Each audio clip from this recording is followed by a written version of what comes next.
I was talking about your bins, Nick, earlier. Oh, God. And like, we were discussing kind of like when in your adult life, your conversation topics dramatically change when you get older, and kind of like sleep. I think we've kind of hit the sleep one. Bins is always a good one. I think like the bins thing actually though is like pretty interesting when you get past the bins thing, because it came up because I was like, can somebody please?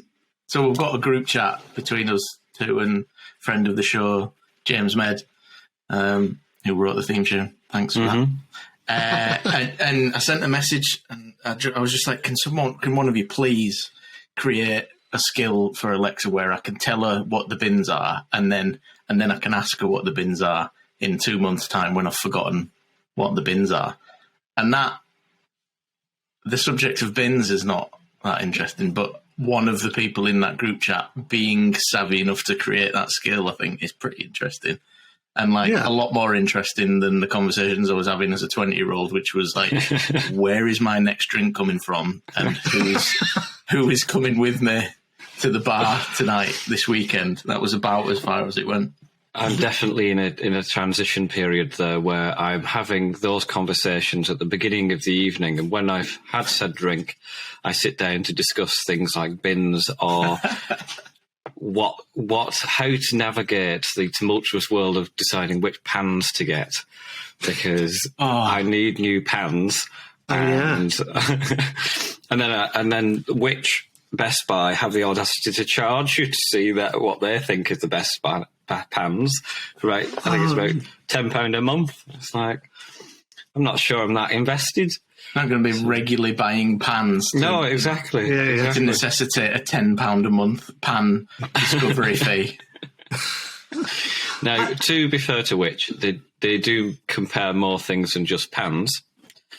But whether I'll get that use out of it, I always worry about those as well, because they provide links out to all those things, and I wonder if they get like a definitely get like affiliate link sort of thing. And you're thinking absolutely. like, I'm sure, does the percentage of the affiliation link bias the ranking of those? Yeah, I mean, there was some I think typically you're meant to disclose that. A sponsorship, whoever's policing that, I don't think it is. But I did some deep terms and conditions page that everybody's accepted. Yeah. I came across an interesting version of this, which is the most extreme version I've seen. And I was looking for, social media automatic posting stuff, so scheduling posts rather. And there was this one article which read, 17 softwares compared. Oh, there you go. Try and sort that out in a second. 17 softwares compared. Unbeknownst to me, though, this article was written by a software provider for social media post scheduling, and the top one was theirs, and everything else was why the other 16 were not as good as theirs. And it's like, not really the honest review I was looking for. No. So I ended up, incidentally, using a different article. I still don't have a comparison, a thing to go to, a social media sharing software to use, but it's not that pressing a matter. So. But which you've crossed one off the list at least. Basically, yeah. Well, to be honest, no, actually, because looking at the article, they did seem to be fairly better priced than all the other options. But it also makes you wonder: if you claim that this one's $100 and that gets you 10 users, because it's actually only $10 for one user, and you've kind of just jimmied the figures around slightly. Yeah. So I don't know. Yeah. When do you need 10 users on your social media account to reach that? Me personally, I don't even have 10 followers on my social media account. So it would be more a matter of I'm sure you do. You'll have 11 at least after this. Oh, thank you, Paul. Thank you. Yeah. What's the handle, Mark? It is Fabergé grenade, which is, of course, in of itself a bit of a lock system because it insinuates you know how to spell the word Fabergé, which when I made the username, I did not know how to spell Fabergé. So yeah, you've got to be fairly adamant on following you if you're going to like Google it first. Yeah, exactly. And then... So I'm relying more on the algorithms of Instagram to advertise me, which I don't think they have any kind of incentive to do so. So. Not until you get the followers up. It's like a chicken egg situation. Yeah, catch-22. Yeah. Speaking of which, what's the subject today? Nice segue. Yeah, we are talking about... I've completely forgotten. Paul, what are we talking about today? This is slick, isn't it? Yeah. We're talking about stock photography, design and UX of stock photography. That's stock photography. That's getting our MISEO, is it? Is that? Yeah. What that is? Yeah, our miso up. Yeah. So, isn't that MISEO and miso was his name? Oh. So, stock photography opinions go. Do we need to do the opinion part? Because... Well, I think we need to roll the tiles before we do. Oh yeah, we probably do. Yeah. Okay. Let's do that bit first. Take it away, James. When you're ready. Here we go. I'm filling the gaps with ad hoc. Hello and welcome lyrics. to Faster Horses. I'm one of your hosts, Paul Wilshaw. I've led design and development teams at Barclays and other well-known brands, won lots of awards and a few hackathons. I'm Nick Tomlinson. I'm a digital illustrator and lead UX designer at a Manchester-based investment company. And I'm Mark Sutcliffe, lead UX designer in the digital automation sphere. Coming up, we'll be talking about design, user experience, and technology, followed by UX Tombola, where we pick apart the experience of a random product, object, service, or place, and a special advert from Mark Steeler from Bolton Arcade. Hello, thank you. On with the show. If you want to be part of the show, you can send us questions on Twitter with the hashtag FasterHorsesPodcast. Now, on to the show.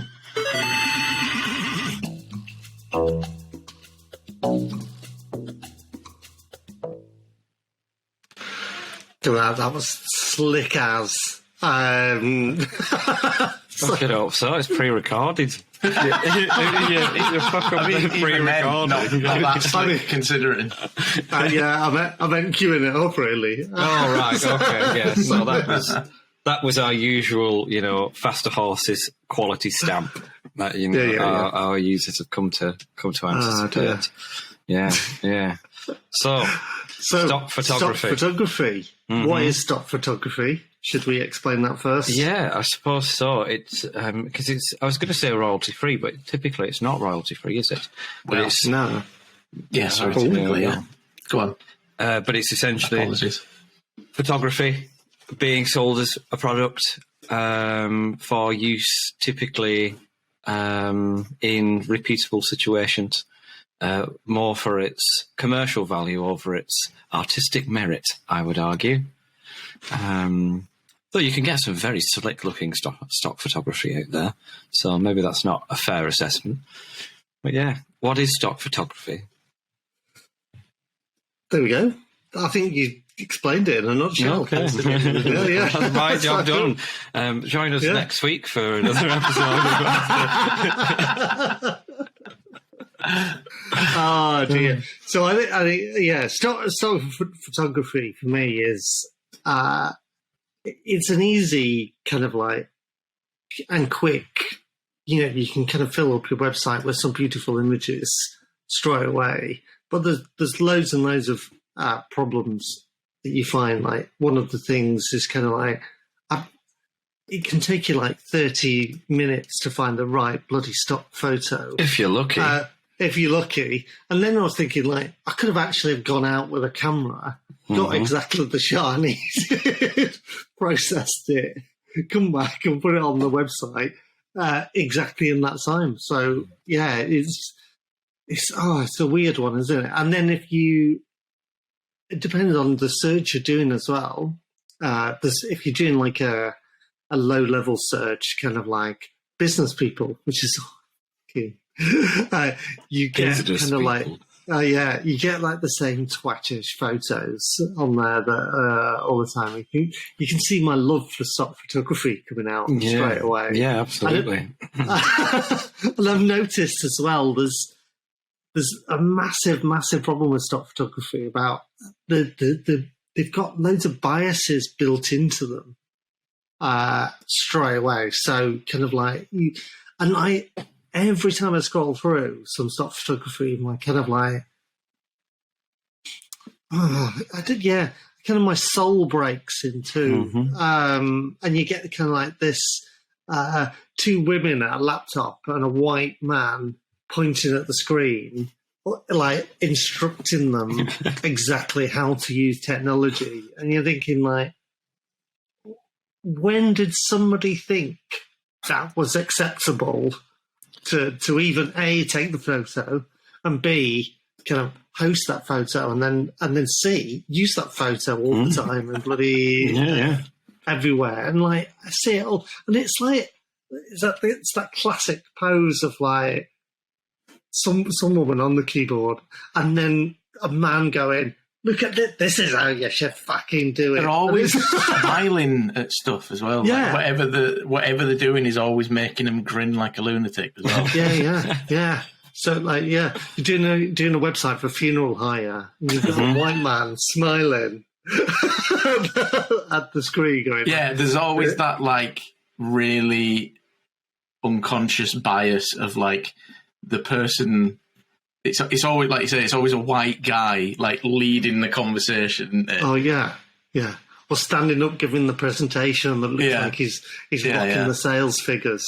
Yeah. And kind of like everybody's in awe of him, and it's kind of. I mean, it goes back to, you said it's the same twattish person when you type in businessman or business person, or because a business person is anyone who owns or engages with a business. That's quite a diverse cast of a considerable portion of the global population, actually. Yeah. And so how it's been reduced to one guy who's been poured into a suit is like in a WeWork office. In some glass-fronted office with a post-it notes on the wall or a pie chart. Heaven forbid anything other than a pie chart. It's always post-its. It's always a wall full of empty post-its. And everyone just stood there looking at it like, yes. I remember ideas, yes. Business. It comes, and I think there's some interesting comparisons you can make to see how stock photos are arguably just completely irrelevant. They might be good as placeholders, but I think you find any brand that is among the top of their field in terms of advertising now, that could be, it could be anything from sports brand like Nike and Adidas or coffee brands. They aren't using stock photos at all. No. They're using specifically curated imagery, usually video as well, actually, for that matter. And I think, actually, almost to contradict my own point, I've noticed that there's been a kind of resurgence of the use of this kind of stock imagery by major brands in those 5-second YouTube adverts. Oh, yeah. Where you get some weird clickety-clack music, sound that's apparently music, and a few stock photos, and then a few words coming up on the screen, and then back to your playthrough of Elden Ring or whatever it is you're watching. The video games are available. Video game, but why would you bother? So, love it. But yeah, I think there's a huge quality control conversation around stock photography, but I think to bookend it, at least on one end, you always find that a business that that takes its marketing very seriously will always generate their own content from scratch. Well, yeah, it's interesting that, because it's sort of lowest common denominator in every single way, isn't it? Like, first of all, most of these stock websites are uncurated, so it's just anyone can upload anything. I'm assuming there's some sort of barrier of entry when you sign up as a photographer. I presume there's some sort of fee or something like that. No, I don't think there is. Is there not? So yeah, I mean, especially like sites like Unsplash, which is like royalty-free photography, which we'll probably come to properly later. But yeah, largely it feels like these sites are uncurated and just any old. Well, it's a spectrum of like actually pretty good stuff in terms of the ability of the photographer to take pictures and use the camera, and then just any old dross that someone's thrown up and like stolen off other people as well is another thing. Like exactly the same images by two creators on there all the time.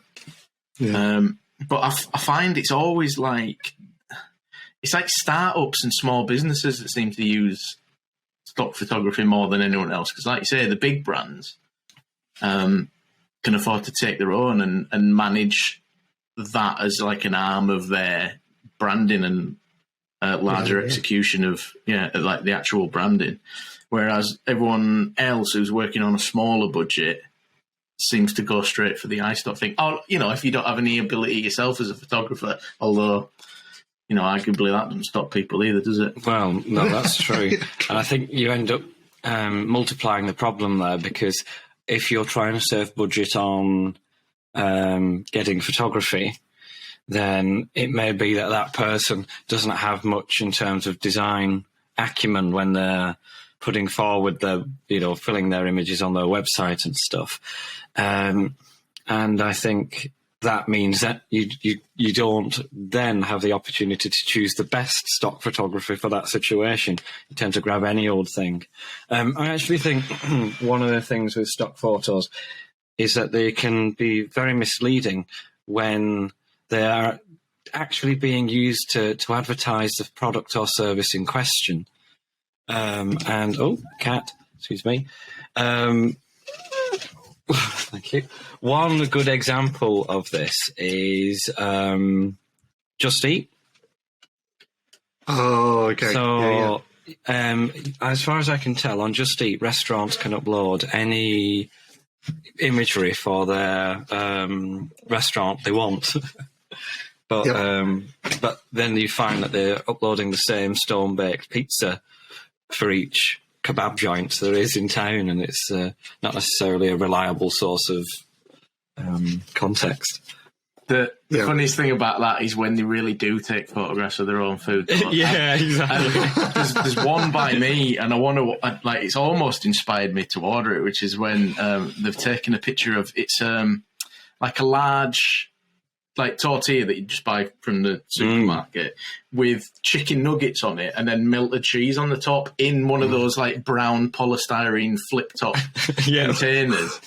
And I'm like, well, on the one hand, you know what you're getting. At least they're taking their own photography and they're honest, and they stand behind the food that they make it.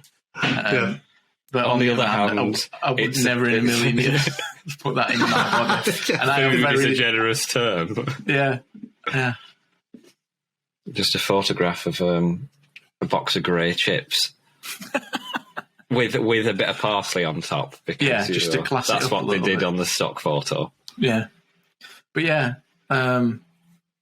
it's one of them, innit? I feel like it's a bit of a racket, to be honest. In one of my previous jobs, we really had no choice but to use it because, and to be fair, we had an in-house photographer and videographer in one of my old jobs, but for some reason, it wasn't deemed a suitable use of their time to actually go out and take photographs for it. What was he photographying? What was he photographing then? Well, nothing, which is why it was a tumultuous relationship that then ended with them being sort of laid off, unfortunately. But that was just down to the business. Was it the business that wasn't letting them go? Oh absolutely, yeah. I mean, they were fantastic at both photography and videography, and filmmaking or whatever you want to call it. Yeah, they were amazing, but the business just had no interest in selling it or using it or. Well, that's the other side of this thing. I think we've talked about this, haven't we, in the past, when a business hires a creative and isn't willing to put the resources behind them, especially when you've got an alternative like stock photography, which, despite is a complete compromise on quality and thus, will make the business look shit, is cheap and it's there, and it's a quick win. So. Yeah, I can understand that situation coming round. Yeah, definitely, and I think it is easier. And I get kind of like if you're like pressed for time, you've got tight deadlines, and don't forget most of the stuff is really ethereal now. Like if you ever do kind of like any kind of like website for like security or something like that, it's like how do you do that? And then you get this like horrible stock photography of someone in a hoodie in a dark room typing, trying to hack your passwords. If anyone is doing that straight away, your suspicion is 100% raised that they're doing something dodgy. And I bet they don't do that. I bet they're just looking through your Facebook profile, getting your address off your photos you've shared off your house, and putting it all together with your friends and where you're sharing your location. But that's how they're doing it, and not kind of wearing a hoodie and trying to kind of like break the password. They're probably dressed quite summarily at this time of year. In the local Costa Coffee, getting internet for free as well. Or WeWork. They're probably probably at a WeWork. They're probably sat right next to you in that WeWork as you listen to this, looking at your Facebook over your shoulder and just going, "Yeah, no, I know where you live, love." Anyway, I digress from the point. And let's quick, get a photo of them, and then you'll be able to sell it on a stock photo website. And who's laughing now, hoodie boy? But I get it. There's a lot of instances, kind of like a lot of ethereal stuff and things like that. But that is where kind of like you've got to think slightly outside of the box, and kind of like we did talk about doing this show about inclusive illustration, which we will do in a future one. Maybe that's kind of like the solution to go forward with. But and it's just question and validate. That's if you're going to use stock, just validate it first and validate it, and just don't go. And I get it. Once you've been searching and like once you go past the threshold of searching for even 5 minutes for a stock photo, you become really disengaged with what you're actually searching for in the first place. And you end up choosing any old shit that looks like about it'll do. Yeah. And I get it. It's hard. But, perhaps kind of like, test it out with somebody and check it with somebody else and have a look and maybe see what competitors are doing as well. Because if you put the same stock photo as they're using, then that instantly devalues your credibility as a brand. And that's the thing about Unsplash. So we've talked so far about like paid services like. I don't know whether to name drop them or not. We're not getting paid. There's different ways of paying for that. You can pay per photograph, which can end up being quite costly, or you can pay like monthly subscriptions where you can essentially download as much as you can in a month. I know there is like a cap to it, but it's so high that it might as well not have one.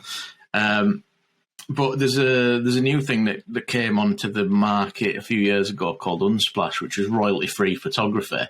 And it was probably sold into the photographers that put their stuff on there as like, it's good exposure kind of thing, that old like chestnut that any freelancer has encountered. But what tends to happen is like, obviously it's free, so it gets like used fairly liberally anyway.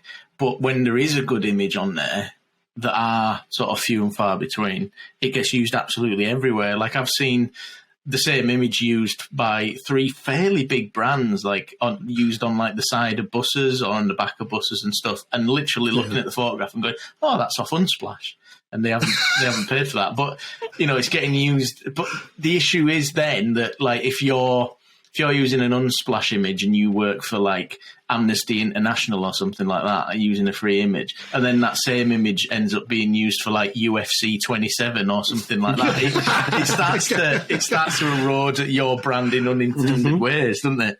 Exactly. Yeah. I think what you touched on there, Paul, is exactly kind of the solution to the problem Nick highlights, which is bloody test it. The idea that if you're going to use stock photo as a tool, as a resource, then you have to apply it in the same way you apply any other resource. And if you have the right processes in place, that means that whatever you put together gets tested.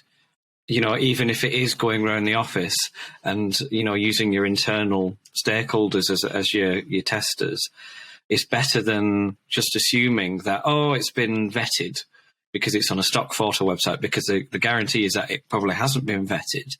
The closest you'll get to actually being vetted is that other brands have already used it, which kind of devalues it in its own way. So I think, it's very easy to assume that because it's on a stock photo website, on this readily available plug-and-play out-of-the-box platform, that you don't have to engage with it in the same way you do other processes and other resources. Yeah, and I think, as what we mentioned earlier, and I think social media is probably a culprit as well for a lot of stock photo. That's Arla in the background. Yeah. And not my stomach. But yeah, and I think, stock, because like when you're putting stuff out on social media, it's constant, isn't it? You constantly need like stuff and images and photos and things like that. And if you're kind of publishing content, or, if you're writing good quality content, you've probably not got time as well to take photos or do things like that. But there was a good term that somebody used called sweating content. So, that's which disgusting. it is, but it's really good. So what sweating content, and we do this for the show. So this is our long form, and then I take a few clips out and put that on social media and stuff like that, and that is sweating the content. So you kind of like your main content, you do work out, and you get a few drips of it that you can do otherwise. So kind of like if you're doing a lovely video that's kind of like explains how your product works and things like that, or you're doing a Kickstarter campaign, you can use clips of that on social media and kind of like 10 I didn't realise that clips had an actual term. Yeah, sweating the content. One that gets more and more disgusting the more it's explained The more to you you. break it down. The more apt it gets. Because it's an appropriate kind of analogy. Yeah. The more disgusting it gets. But but some of the problem with that is that you get people then sweating stock photography, and then that's a new problem, isn't it? Yeah. So then you'll get kind of like a photo, and I think kind of like I think there's been a few brands that have fallen foul of this, and kind of like where they've used, and they've kind of like taken the same photo that was from stock photography, and they whitewashed the people in the photo. Yeah. I think Microsoft did this. Sorry, dropping names. I don't think you need to apologise for. No, a few years ago in an advert in Poland, and I think they got some feedback, and they changed their social media ads from the website image and made the black guy white.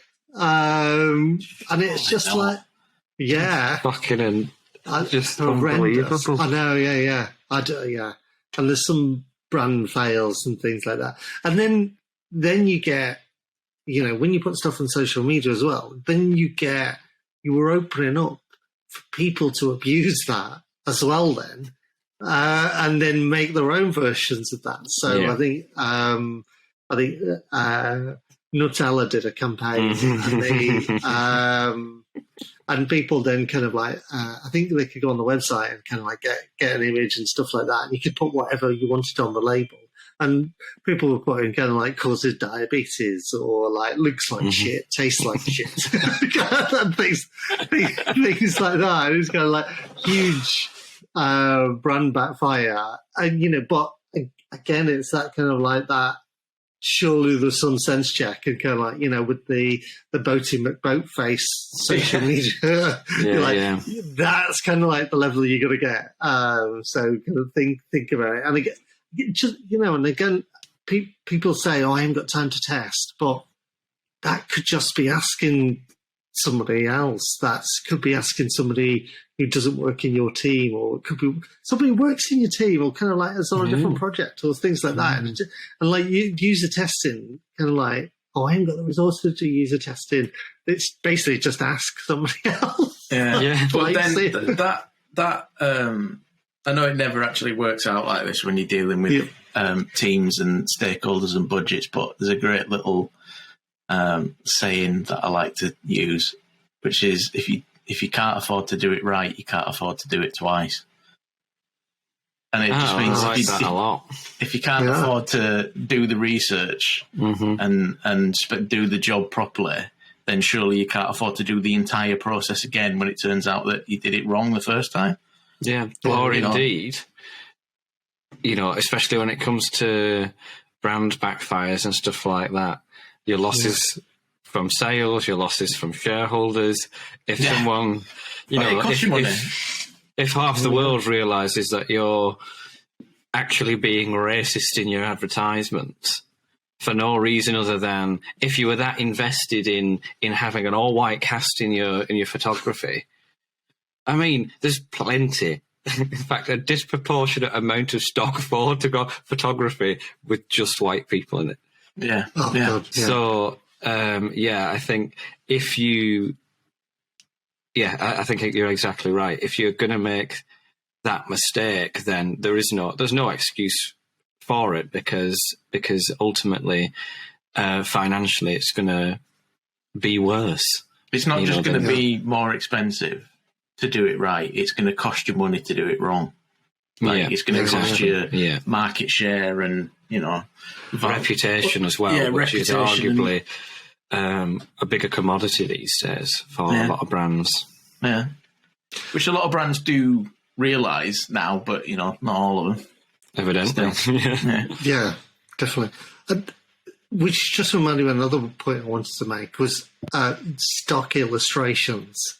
So you can get vectors of illustrations. Yeah, and while some of them are absolutely brilliant and amazing, they're very few and far between. And also then, if you're using that for one thing, what people tend not to do is then use the same style somewhere else. Elsewhere. And I think my biggest bugbear is when people get stock icons, and they kind of they'll get stock icons because the person who's uploaded them has been savvy enough to just give you a block of icons for an industry sector, say healthcare. So you use 2 or 3 of those, and then you realise you need some more stock icons, and that original pack didn't have the icons that you want to use next, and then you get another one, and then you put them together, and then you either end up editing all those icons to match the first ones, or B, you've got a real mishmash of icons then and kind of styles. And I see it all the time with different stroke weights of different kind of even slightly different colours. And kind of that curve isn't quite the same. Oh, it's got one's got rounded edges and one's got square edges, and it's... And I know I'm an obsessive twat for detail, but you know what? Other people are as well. Other people will look at that, and then if they go from one page on your website or your product to another, and looks and feels a little bit different, people then start psychologically question their own actions and whether they're actually like as it goes as far as like eroding your trust in the company because it just looks so thrown together and unconsidered and like almost like a cottage industry endeavor. Like it's just chuck anything together to get it done. Now, the significant thing with something like this is that us as designers are very detail focused because it's our job to be. But the reason we are so detail focused is because we've been able to dive in through our various education, studies, work, etc., to that thing which to everyone else is just greater than the sum of its parts. A lot of people might not know why they don't like something that's got Comic Sans on and disproportioned fonts and mismatched iconography. But because of that, their reaction tends to be all the more extreme. And they'll just be like, oh, I don't like that. That looks... And they'll... Very often, I remember we did a focus group. We did for a lot of... It was for this initiative for Birmingham City Council, and it was for a portal, an online portal for kids who were going on in education. And so we were doing the branding for it, and we did just a focus group asking what kind of brands they liked and stuff like that. And it was fantastic in one sense. We got lots of good information, but essentially they liked expensive brands that looked expensive and didn't like cheap brands that their mum used. And that was about the extent of it. They must have named about 4 or 5 supermarkets, like discount supermarkets for brands they didn't like. And then 4 or 5 technology or sports brands for things they did like. Now, in terms of conducting research, it just kind of cemented our demographic, but it didn't actually give us anything tangible to use specifically because, we're not going to necessarily imitate Nike for our digital access point for kids furthering on education. But we probably knew not to make it look like Aldi as well, so it wasn't completely worthless. But my point is that the end user often doesn't know why they do or don't like something. That's true. And so when you do have these inconsistencies, not only are they not able to engage with your design languages easily, they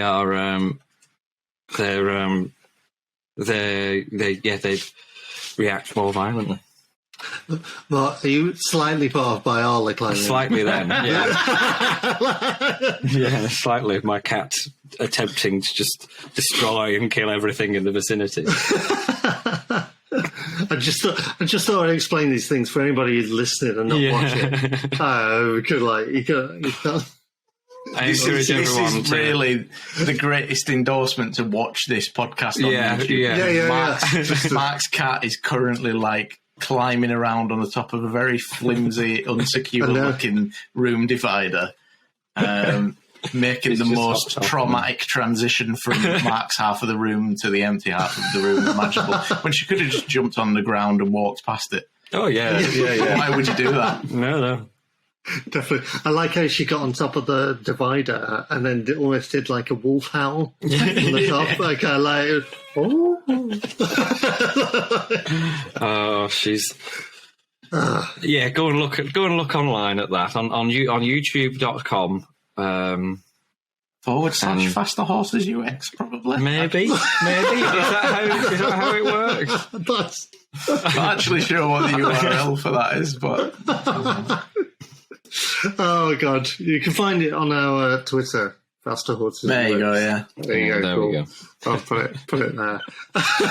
Anyway, where was I? Anyway, where were you? You were... I was explaining that, if you're going to use inconsistent stock imagery and especially stock iconography, chances are your users won't know what's wrong with your site, but they will definitely feel that something is wrong, and probably all the more for not knowing what it is that's wrong. Yeah, it's interesting because I think sometimes kind of like when you're doing kind of like a brand thing, you just go, oh, do you like this or do you like that or do you think this is good and like someone's good.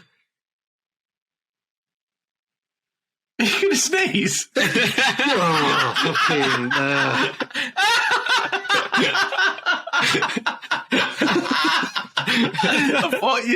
I thought your camera had frozen then, and then I just saw like your top lip trembling. I was like, wait, is this happening right now? Fucking hay fever season's kicked in. That was so funny. Oh, you look like you'd gone wrong. I know. I was kind of mid-sentence. I went halfway to kind of hold it in, and then kind of like just wasn't happening. That was amazing. Again, another endorsement for the YouTube. Yes, video. It's all happening this time. That was fucking amazing. Yeah, man. Oh god, where was I?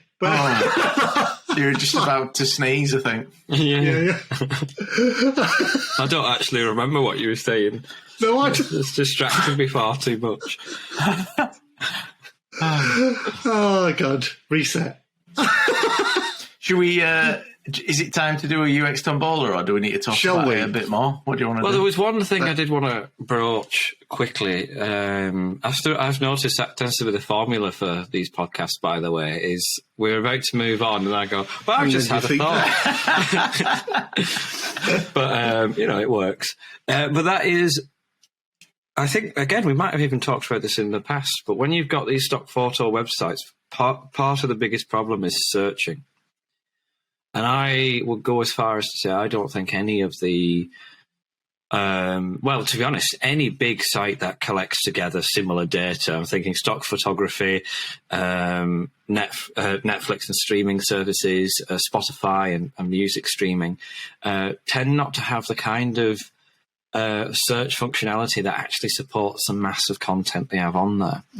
Yeah. And I think that might be one of the biggest reasons people are defaulting to the same handful of stock photos for the branding, because if I was to put a stock photo on there now, no matter how good it was, algorithmically it wouldn't get very far until unless some set of circumstances or coincidences aligned to put it to the front page. Yeah. And I think, because on those filters and those search tools, while they're nice, like you can choose the color. Does it need copy space, or kind of like the size for its landscape or portrait, things like that. Well, while that's quite good creatively, it's useless content-wise. Yeah. There's no context applied to it. Yeah, and kind of like, I want a blue image. Well, that's cool, but why? a blue, you're going to get like a bunch of photos with Smurfs back. Mm-hmm. So that's just, and you can't search for kind of like, and you could. I mean, they could put some AI machine learning behind this, and like. Well, they definitely could now. I mean, your own iPhone has a search function on images now, and if you type in something, the algorithm or whatever it is detects what images you've got in your phone and returns results based on your search terminology, which is like crazy. But sites like iStock and stuff don't have that same technology. Yeah. I think that's probably the next step. Stuff that in the interim you can have intelligent tagging, maybe, but then it's up to the user to put whatever the tags, and chances are that'll just become a hashtag game. The issue with that is that the person who took the picture and the person searching for the picture have to be equally as on the same level in terms of the thing that they've either posted or they're searching for, or like equally creative. I noticed, because I used to use iStock quite a lot and used to just return the same images no matter what I search for. I had to get really creative with like the search terms that I was looking for, or think about like almost a back door into the image that I wanted, and so that it turned up some new images or images that other people were searching for. You have to get really creative with the search terminology, but that requires it to either be in the heading or in the like meta tags, don't they? In the first place. Yeah, exactly. Well, I think the next evolution of stock photography will be your AI generated art. Well, you mean like straight up AI generated? Yeah. So something like, have you seen Wombo.ai? So you can put in. I did it on social media a few weeks ago and put faster horses in, and it gave me this horrific. Oh yeah. Like picture. I was watching a podcast this week where some guys found this. I don't know if it was a site or a paid service or what, but you literally, it might even have been voice recognition rather than typing. But they were like, show me a picture of two cats sat with a pizza, and an AI like created it, but it was a photograph. It wasn't an illustration. Yeah, it was absolutely crazy. Oh no, it was two cats playing chess. That's it. Oh, okay, yeah. Just created an image of two kittens sat at a chessboard from nothing.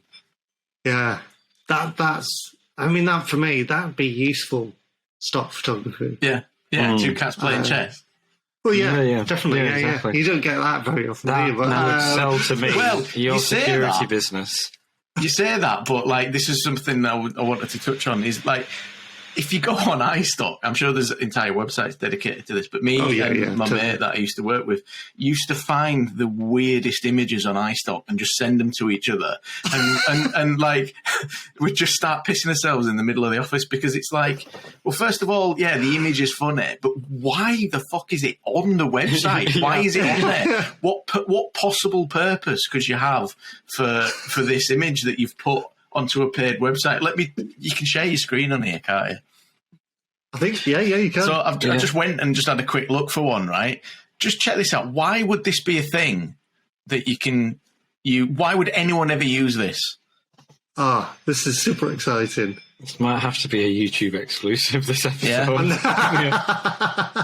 The amount of content that's visually. Not yet. We can't see anything just yet. Why is it not working? Share. I'm clicking share. It's not sharing. No, it's not, is it? Does you have to choose a window? Do I have to give it permission because I'm on? Yeah. Oh, well, that's doo-doo, isn't it? Well, either we can cut that bit out. Either Riverside or Apple, you've really let us down there. I think Apple. Probably Apple. Yeah. It usually is. Oh well. Yeah. Anyway, we'll take that out in post. I always think though, because I think you've got a really good point. There's always a part of my brain that's looking at a stock photo, imagining what it was like when that was being taken. Like, how did you come about this? Like, you had to go out of your way. So the picture that I found was a guy with like a single visor sunglasses on. All right. One of those sets of sunglasses, almost like thingy off Star Trek with like the Geordie LaForge or whatever he's called. And he's holding a big glass of milk with a pink straw in it, and then he's got loads of toilet papers tied to him with electrical cables, and he's just sat like this. What? Okay. Why did you go to all the effort to get all those toilet rolls and waste a glass of milk and take that picture? Like a college student's art project based on abstract surrealism, and they've just completely missed the brief. And they're going to take a few photos of that, develop them in the nearest dark room, and what they'll do is they'll put those photographs in a tea mixture to age them, and then put them with pegs around the room, and that'll be their exhibit, because that's every college student's art exhibit. That and like a huge pile of insulating foam that they've just squirted onto the floor. There's always one of those as well. Yeah. Oh yeah, that's true. Yeah. Oh my god! This reminds me. This is really off topic, and I'm sorry to join. That's really podcast. But I went. Where you can do you can visit student exhibitions and stuff like that. Mm-hmm. I met this artist, and he was doing some arts exhibition experiments where he was trying to grow plants, and he did like a case study of one in water and others in whiskey, gin, vodka, and surprisingly, the ones in the alcohol-based waters died. Really? Yeah, really, yeah. My God. It was like a shock. Like, So you... and it was like, and I was there going like, yeah, it is interesting. And I was thinking like, I think I could have told you that before you started. I'm not sure that is actually an art project. No, I know. And I was thinking like, how is this useful for me? Was there a wider exploration in terms of, what it was meant to represent societally as, water being good, alcohol being bad, which again is not necessarily the most, incredible artistic revelation? Or was it just a botanical experiment that I'm afraid had been done in the Victorian period at the very latest? Yeah. I think it was just a botanical experiment. I could understand it if it was kind of like then turned into photos or pressed. It sounds beyond it. Yeah. Well, I think that was it, and it was kind of like, oh, I've got a good idea. Let's put I've got an idea. Let's not talk to anyone about it. Let's just do it. Yeah. Well, it's probably a good idea at the end of the night when you've kind of got like a smidge of whiskey left, and you put a plant in it. Yeah. You drop a watermelon seed in it, and I wonder what will happen here. Maybe art. Yeah. Or maybe I can grow a whiskey plant. Yes. And I can milk the whiskey plant. Milk the whiskey plant.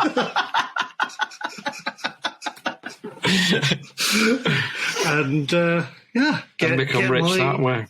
Whiskey milk from a cereal in the morning. Yeah. Step 1, whiskey. Step 2, lactate ? Yeah. Step 3, profit. This is how oat milk is made as well, isn't it? They grow oats and milk the teats of the oats. Yeah, just like tiny little, Milk little oat teats into a tiny bucket. Oh gosh, that's why it's so expensive, because it's so labour intensive. Yeah, that's true. They have to train bees to do it. The saffron. And then oat milk, and then gold. Yeah. Oh, God. UX Tombola. I guess so. Let's do a quick one. UX Tombola,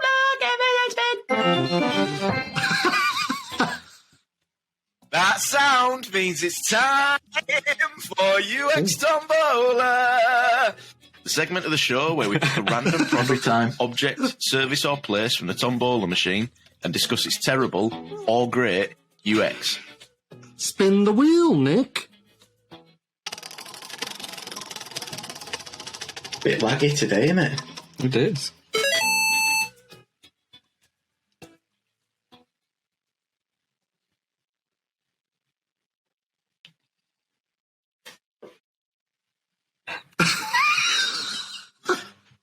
Has this been slowed down like 15% or something? I feel like I'm having a stroke.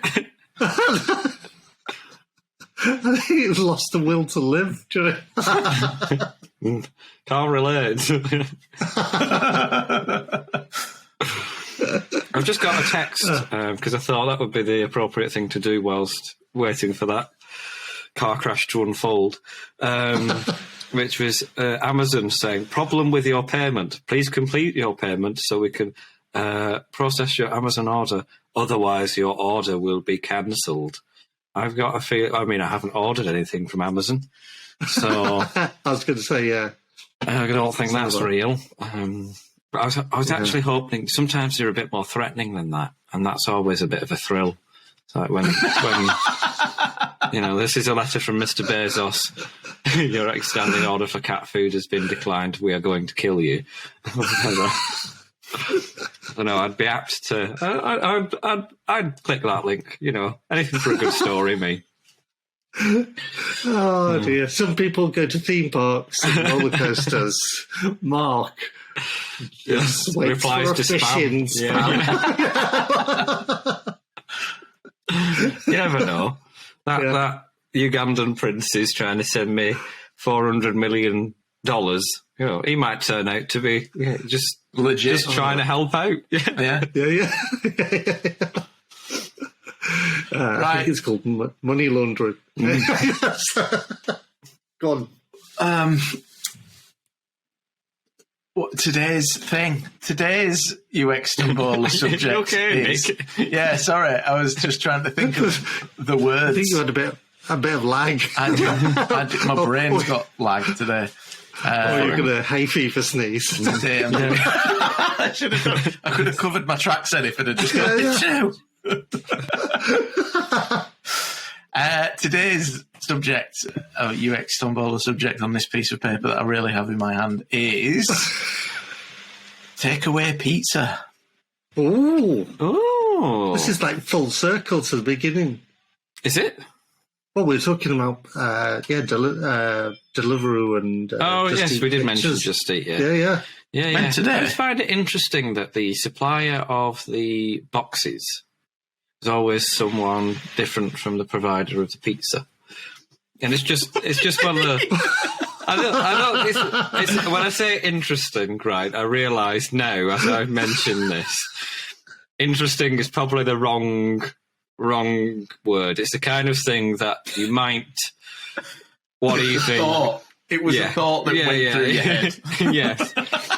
And I might have gone, and then continued doing whatever I was doing. It is not exactly the grounds for philosophical discourse. But, What did you mean? so the pizza boxes are provided by like Pizza box company. a pizza box company, and there are about 3 or 4 main ones I've noticed. Okay. And it's just very interesting. It's not very interesting, Mark. We're learning very painfully that this is not remotely interesting. But I always thought it curious. There's a bit of cognitive dissonance for me because the branding on each pizza box would be the same, even though the place I got it from would be different. Yeah, it's like the branding of the pizza box company. Yeah, exactly. Yeah. That's what I meant to say. Yeah. Which would have cut this entire bullshit thing in half. I love that.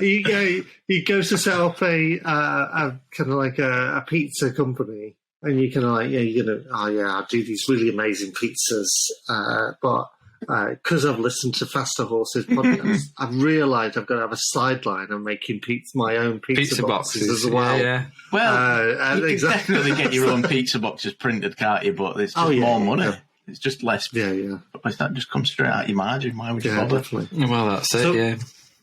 But I know the one you mean. It's the one that's like it's black on the top with a picture of a pizza that's always got olives on. And it's usually like one of the corners is like a bit of an Italian flag, and it just says like pizza hot for you on the top. Or Something like that. Yeah. Something that's been passed through Google nice Translate a couple of times. Yeah. Okay, so I've just remembered something very important regarding pizza boxes and not pizza boxes, pizza and stock photos. So this is good because it rhymes. It's like poetry, and that is that I shit you not. There is a fish and chip shop that does good pizza. It's got a good stone baking pizza oven there and whatnot. But on the menu, which is on this screen, which is like slideshows across, every single pizza on it has either broccoli or sprouts on it. It is the most traumatic pizza ordering. Yeah. The stock photography. actual description. No. They sell quite a normal range of pizzas. But every single stock photo they've chosen has sprouts or broccoli on it. Usually with other things as well, like olives and anchovies. What? And to like a suspicious degree of being cooked. So one will, at least you can tell your olives, not your olives, your sprouts have been fried off. In another, they're completely raw. And so it's like, it comes back to this question now. I was imagining someone taking these photographs and thinking they must have been some kind of psychopathic hermit who'd been disengaged with society so long they didn't realise the invention of pizza and had it described to them by someone, I don't know who themselves had only read about it. Or there was there's like some sort of communication breakdown on the set on the day, and some poor runner comes up to the photographer and they're like, "So I've been sent over to tell you that we've got the sprouts," and the photographer's like, "Thank God, we need to get these shots now," and the runner's like,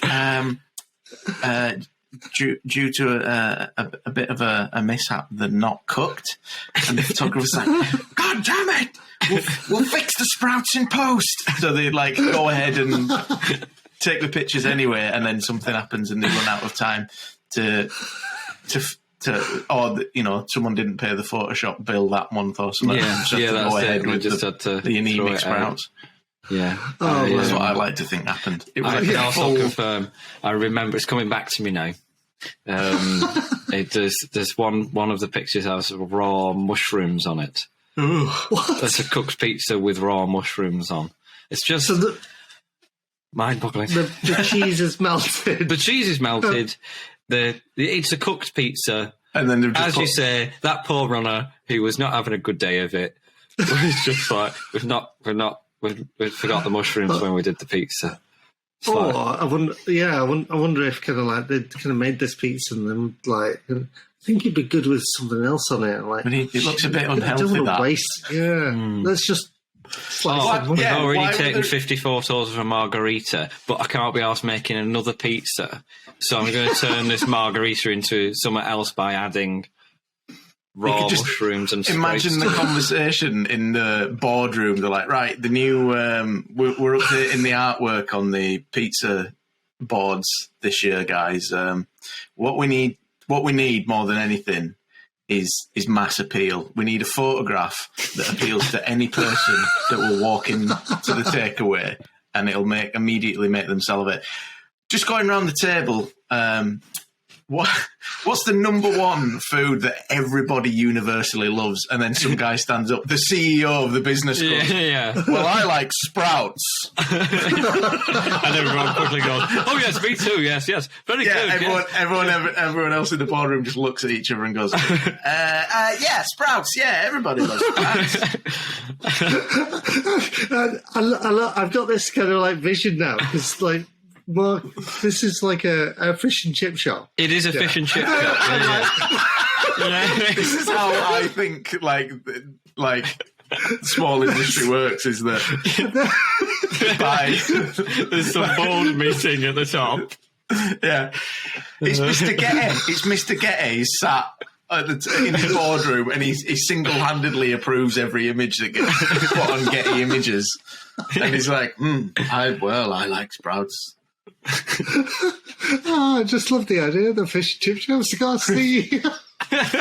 When you started telling the story, I thought you were going to tell. I thought you were going to tell my takeaway story, which I like to tell.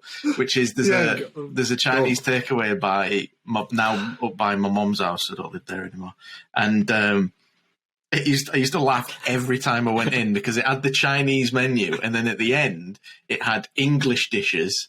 And the first thing on the list under English dishes was Spanish omelette. It's just a bit beautiful every time. Yeah. Did they have curry on there? Oh yeah. Oh, you mean on the English menu? Yeah. Yeah. Well, I mean, I think the term curry is actually an English invention, isn't it? It just means sauce anyway, and then we've just run with that. Yeah. Sounds like something we'd do. Yeah. Yeah. Right. So anyway, I was watching a BBC Maestro trailer it was a snippet with Alan Moore. I don't know if you're familiar with Alan Moore, the great comic book writer. Oh, right, yeah. And he made a really interesting point that most superpowers are actually useless. And I thought this was an amazing point. And he said, and you can find this on YouTube, just search Alan Moore, BBC Maestro, come on. But he said most superpowers are actually useless. What would you do if you had super speed? If loads of people had super speed, the only job you'd actually be good for in society is pizza delivery. And if we lived in a society where that was a common trait, we'd just have loads of people zipping around delivering pizzas at like supersonic speed. And I think it's a potential solution, isn't it? It might take a bit of Mark Steeler scientifically endeavouring into the quantum realm, but if he can crack that one, then he's got a product. But surely if everybody's got super speed... Nobody has super speed. Yeah, nobody has super speed. We all do have super speed. Yeah. Well, like a tortoise. Yeah, I think it would still have to have an element of like genetic exclusivity, I think, to maintain it as a viable industry. There's supersonic delivery. Yeah. And I'm sure there's other uses for super speed as well. There could be. Milking bloody oat plants. Speed dial. Get the price of oat down. but I thought, but it, like Mark says, if everyone's got super speed, no one does. Like, it's exactly the same situation we're in now. Yeah. I love that. Yeah. The idea of a new net zero. Yeah. And then if you expected, that's always pizza delivery and takeaway. I think you have the expectation of the best time possible, and you always want it delivered at that time. And if it takes longer due to ruins the pizza, doesn't it? Yeah, it ruins the pizza. So getting it early is a problem as well. So when they give you a delivery time or an estimated time of arrival or whatever, you expect it to come like at that time. I used to go out and then on the way home, I can't remember what I was doing, but I'd order a Chinese to get there more or less the same time I got home. Mm-hmm. Then when it turns up more than once, they've rung me and be like, "Oh, we're outside the house. Like, can you come down?" I'm like, "Well, I'm not there. I'm going to be 15 minutes because you said that you'd deliver it at 15:15. So what happened?" Yeah. And that's just as well. In fact, in some occasions, worse than it arriving late, unless it's certainly for the delivery guy, isn't it? Yeah. He has to decide whether to hang around for 15 minutes or just take it out of the box and stick it to the window. Post it through your letterbox, one slice at a time. You could use those 15 minutes to take some really good stock photography. It's like the sprout pizza. Yes. Dear. So I do think, there's something very specific about that timing thing, because when we've ordered Chinese food, and I know we're talking more about takeaway in general, actually, aren't we? Takeaway delivery, but I think that's fine. And it was due to arrive, it was quite a big order for about 3 or 4 people, due to arrive in an hour, and it arrived in 15 minutes. And I just assumed I was going to die. I just some contrived set of circumstances here. Either the food was still alive, or it was yesterday's food, or it was just. I mean, it turned out to be perfectly lovely. They must have just had a good kind of kitchen staff on, and everything lined itself up. But I think again, if you've set a certain expectation around that time as a customer, and you plan certain things around that time, but also in your head, you imagine the process that's going on behind it, that should take a certain amount of time. And if you've been told it takes an hour to make your food, you expect them to be engaged with that for the full hour. Yeah. You know what I find? Do you ever get mixed up ingredients on your pizza? I have in food orders, definitely, yeah. And I've got a theory behind why this happens. So at my local Papa John's, I'm not getting a commission, but I went inside, and they've got like 2 small monitors. So when somebody places an order online or via the phone or whatever, it goes on there. And not only are those monitors small, but the text is like probably 12-point fonts. And they're like, and I've never seen that screen have more than like 4 orders on.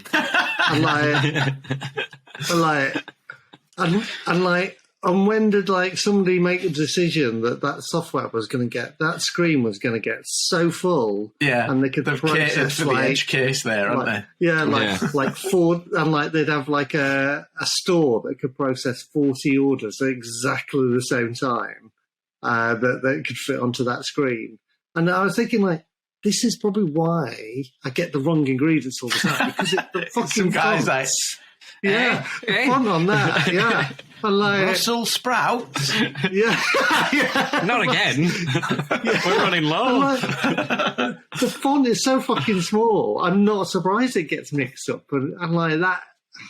I mean, even then, even if the font was legible, having four or more orders on the screen at once, surely you get a cognitive overload issue as well. If you're trying to zip through a number of orders, and you've got 4 to say it's a busy night, you've got 10 on the screen at once, and this thing is ticking away. How are you meant to remember where you are in? Well, not only that, but how much benefit. Like, obviously, I'd never worked in a Papa John's or Domino's, but either. How much benefit is there in knowing what is after those 4 orders? Like, how many orders deep do you work? Yeah. Or even what's the value in knowing what's after the order you're going to make? You're currently making. It's almost like Tetris, and you kind of see the next block coming. Yeah. And like, while that is quite useful for there, 90% of the time, I just fucking ignore it until it appears on the screen. Well, and I've got to deal with it. I never understood that Tetris thing, because it's like, well, it's coming whether I like it or not. That's kind of the point of the game, isn't it? Yeah. I suppose it's where you plan in where you can you're plan going to for put it. the first one and things like that. But in Tetris, like in life, Paul, I've never planned anything as much as one step ahead. But in terms of pizza, you're not going to think, like, I'm going to, I know the next order's got like triple pineapple and like quadruple Brussels sprouts on. So that that's going to affect. So that's going to affect how I make this pizza. I had no relevance whatsoever. Yeah, better hold back on the Brussels sprouts on this one, because there's a big one coming up. Yeah. And I can only think it's there for some management point of view and not the end user. Well, again, it very much seems like an engineer's solution to a user's problem, doesn't it? Like many things out there. Yeah, if it is, to understand capacity, you only need an order total. This is order number whatever out of whatever. And that should be fine. Yeah, and then does everybody need to know kind of how many orders are packed? But I mean, that could be represented in a little pizza, and you can kind of have a build up and kind of like and you can put some fucking AI on it and kind of like, if it gets too busy, phone some more staff. Yeah, get some more staff coming in. Stop accepting orders for the time being. Yeah. Or I imagine they put do. A notice on the website and say extended time in high demand. Yeah, exactly. Yeah, but maybe they do. Maybe they do have a slight some auxiliary systems elsewhere. I suppose this is only UX Tombola. We never do any research for this, but we are waxing lyrical about a process none of us are engaged with. We've uncharacteristically actually talked about the UX of a takeaway pizza, haven't we? Whereas usually we just fucking go off on an absolute tangent and talk hot garbage for 20 minutes. Actually, when I read it, I did take it a bit more literally and did mentally focus on the actual pizza itself rather than the process of creating it. I focus most on the delivery side of it. Yeah, which is the issue. That's the breakdown, isn't it? Is the delivery usually, especially when you're dealing with a third party now, like Uber Eats or Deliveroo, where the deliverer perhaps rightly couldn't give less of a fuck about actually delivering the food. Yeah, or if indeed they're incentivized, it's not in the right way. Exactly. It's in a way that basically exploits I've them. got a theory about this as well. I'm kind of like, because they just want to get the orders out. I'm like, have you recently been into a restaurant or something like that does delivery or Uber Eats? Yeah. I find that when they've got a lot of orders, the service in the restaurant plummets in favour of the delivery room. Yeah. And I wonder if they have like some kind of like benchmarks or things like that, or but it's just an incentive.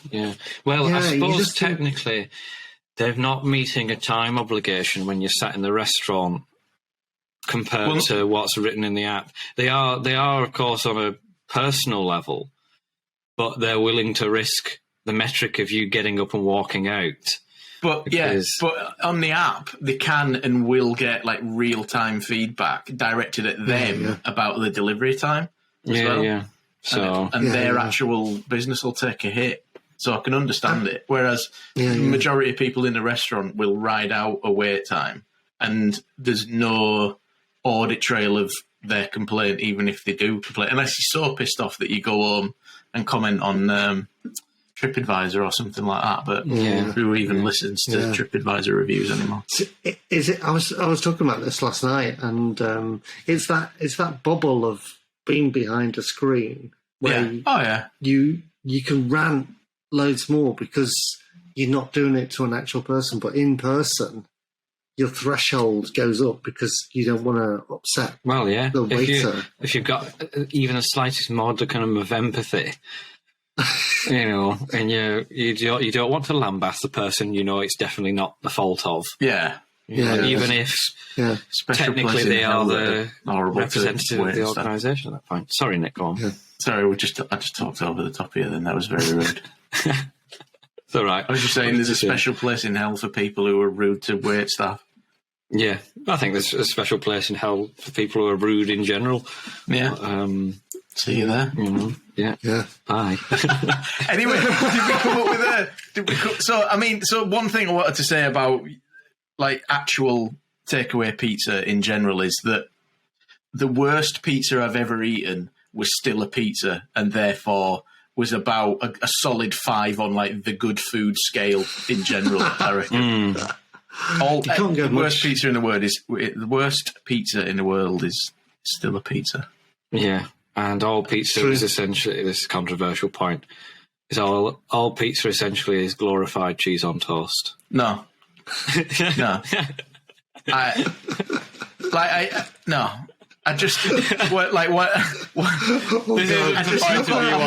got friends who are like... it would trigger Nick. I've got friends who are like gluten intolerant or lactose intolerant or vegan, and I'm like, I understand all of those things. Like some of them are allergies and you've got no choice, or like it's a personal choice to not engage with animal products at all, which I understand and agree with. But I just don't. If you can't eat pizza, I don't really understand what you're living for. I mean, I eat plenty of pizza. I just happen to. My attitude towards pizza is similar to my attitude towards Star Wars, in that it's fine. It's good. In fact, I'll go. It's more than fine. It's good. But that's about the extent of my opinion on it.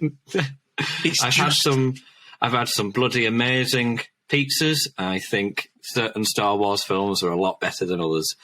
Not to go too much on a tangent, but I would say that there are 2, maybe 3 good Star Wars films, and the rest are bad. And that's a UX Tombola for another time. By insisting on continuing to make Star Wars films, the net value of Star Wars has gone down, I think.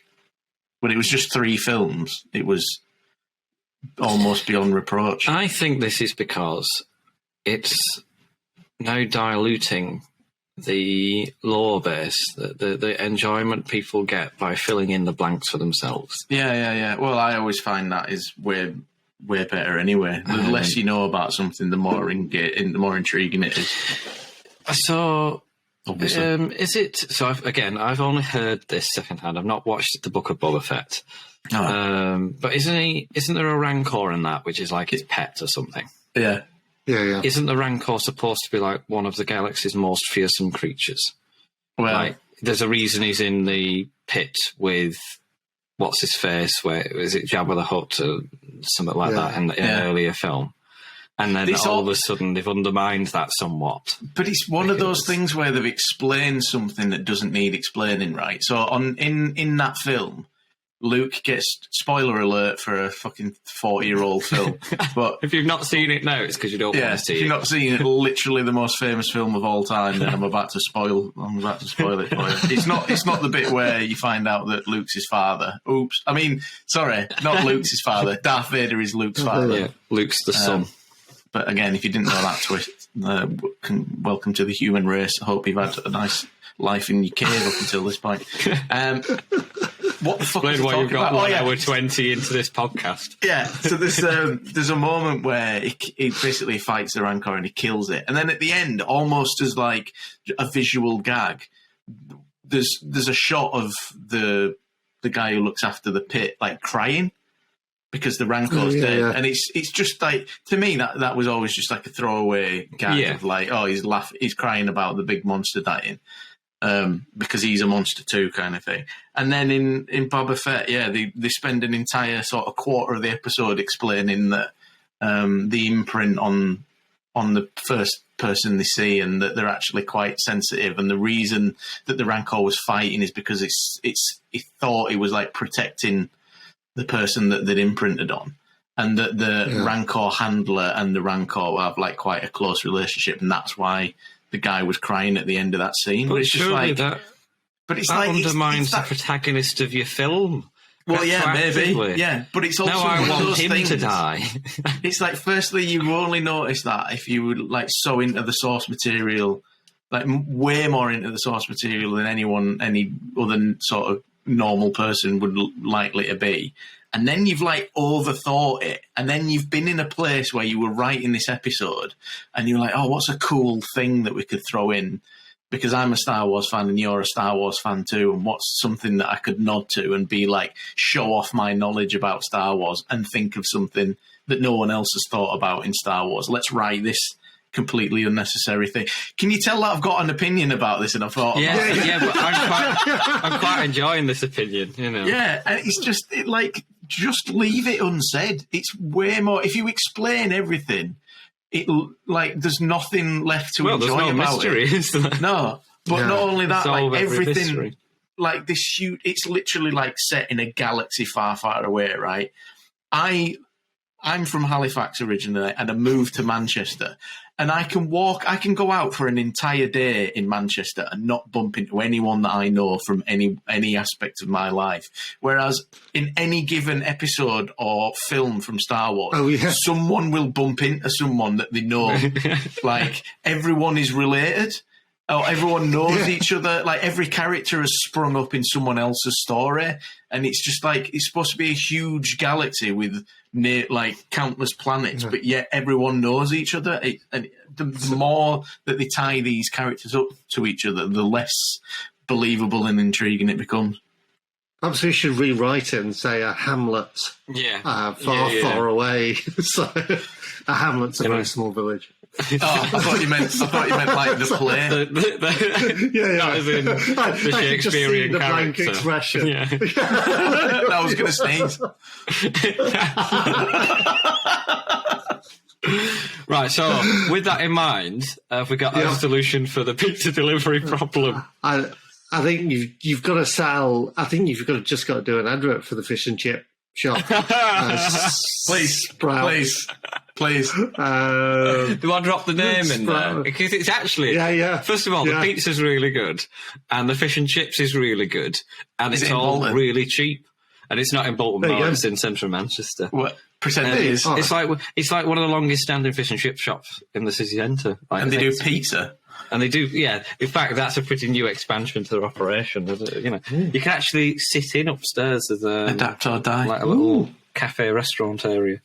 And they sell other stuff as well, which which I now realise I make it sound like drugs are pornographic material, but but I can't remember what other food stuff it is they sell. Yeah, but anyway. Anyway, Mark Sealer, take it away. Yeah. Let's see. Let's just get into character. Hello, you have caught me tossing my dough. There is in my new enterprise at Bolton Services. In the burnt-out shell of the little chef, we found the oven, and we've turned it on. And outside, in the used skip, there was enough sediment to grow some sprouts. So we've done the best thing Bolton Services providers wanted and needed, and certainly fucking deserved. And we've created Mark Steeler's Pizza Emporium and Arcade. All pizzas have sprouts. Love you. Mwah.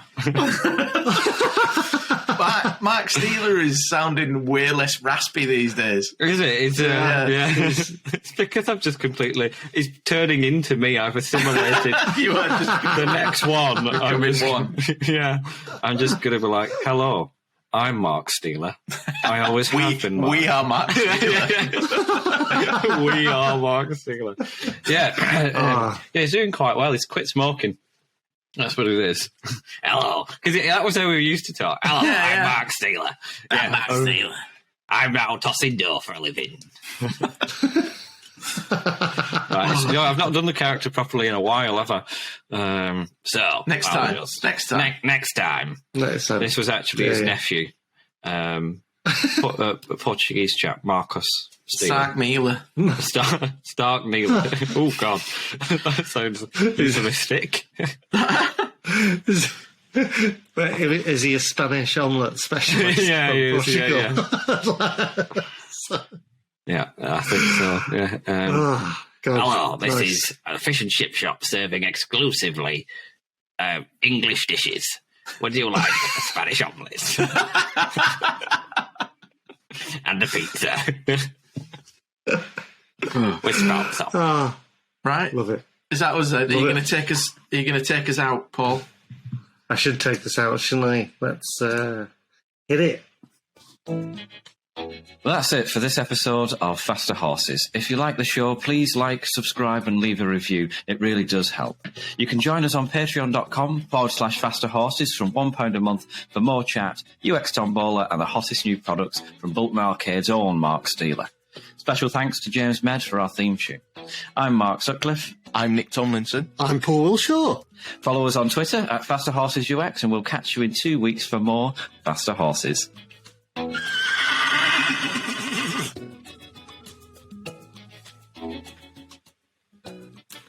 There we go. Love it. Yeah. Another episode in the bag. Yeah. I like it. What's the... You've got to tell us the name of the fish and chip It's the fish and chips hut, I think. The fish and chips. Yeah. Fish and chips. I love how it's called the Fish and Chips Hut. And finally, after like 3 decades of doing fish and chips, they've embraced the company we stole the name from and started doing pizza. It's just called the Fish Hut, not the Fish and Chip Hut. Okay. They do chips? They do, yes, and they're pretty good. Pretty good. Well, there you go. Pretty good. I mean, it costs you for fish chips and mushy peas with gravy. It costs you like £6.60. What? Which is... I mean, for the centre of Manchester, that's not bad. It's good stuff as well. Yeah, and well, as is always the case, because me and Chris have been in there a few times now, the staff seem to know exactly who we are. Not these fuckers. Yeah.